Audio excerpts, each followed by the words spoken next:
Right now, if you can hear this voice, please listen. I'm 78 years old, and I'm saying this from my hospital room next to this breathing machine. I need to tell you about something simple I understood too late. What I misunderstood was a procedure,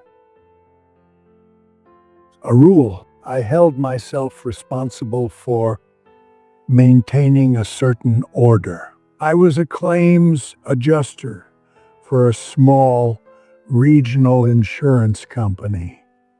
Not a glamorous job, a gray office, a green shaded lamp, stacks of manila folders.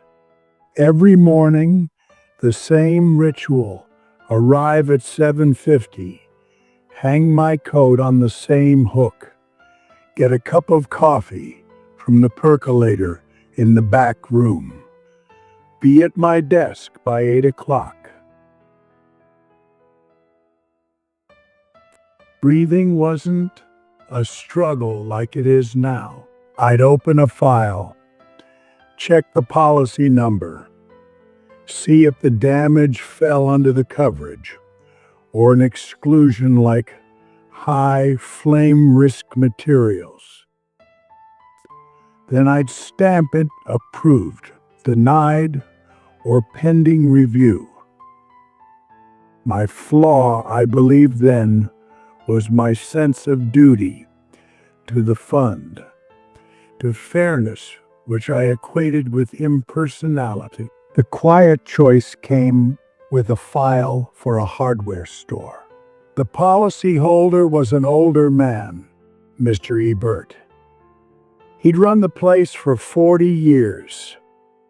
The inspector's photos showed cans of paints stored near the electrical panel. That triggered a clause section 12C, a footnote.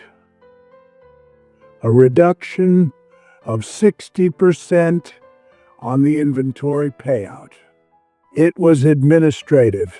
I wrote the assessment, applied the reduction.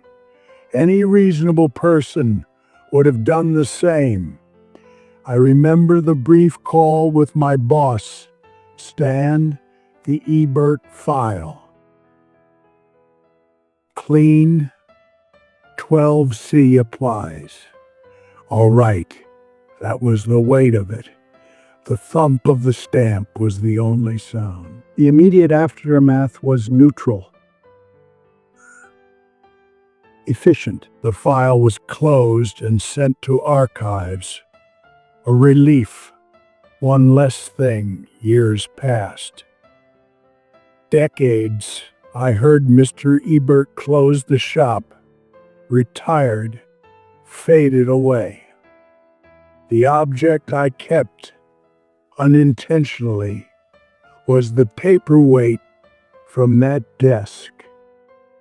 A smooth, heavy river stone. When I retired, I put it in my box. It is here now, on the bedside table, holding down a get well card. The realization, it came slowly, like this disease. It tightens your chest by degrees, so you don't notice the exact moment you lost the full breath. A nurse's aide was chatting with me last week. Kind woman. She mentioned her grandfather had owned Ebert's hardware. I must have made a sound. She said, "Yeah, he was a sweet man. The insurance after the fire, it never really made him whole. He'd just say, the man with the stamp did what he thought was right." She said it with no malice, just stating a fact as she adjusted my pillows. And I was there, but my attention was aimed somewhere else.